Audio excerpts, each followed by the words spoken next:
Yes, bwana, mambo vipi? Kuna watu majina yao yanachekesha sana. Kuna mtu anaitwa Mwamtuntufye Mwakitaga, lakini pia kuna mwingine anaitwa Ifwengenya Mwakipesile. Bwana, hayo ni majina tu ambayo unaweza kuyapata sehemu tofauti tofauti ambayo unaweza ukafurahi au kutokushangaa. Lakini hapa niko na jina la msanii mkubwa sana ambaye anafahamika kwa jina la Faustina Mfinanga.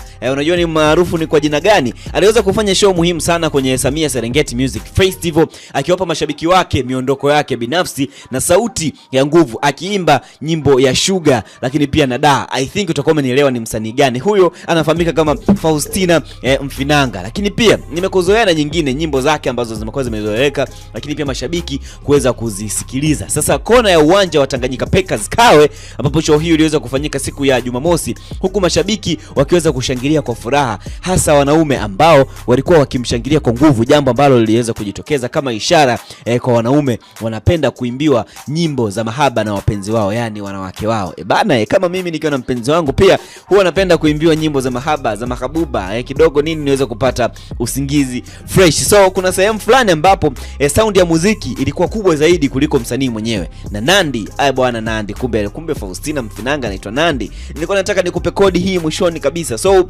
Nandi bwana aliweza kuonekana akitumia nguvu kubwa sana kuhakikisha anawachangamsha mashabiki wake waliokuwa wakimpa backup ya kutosha. Hii ili kuonyesha jinsi alivyokuwa akichukua hatua kubwa kabisa kuweza kuhakikisha anawaamsha hasa wanaume wote, lakini pia mashabiki wote ambao walikuwa katika show hiyo. Lakini hii ina maana gani? Au tofauti ya drum lakini pia na story za umbea, wanaume wanapenda nyimbo za mahaba kutoka kwa wanawake?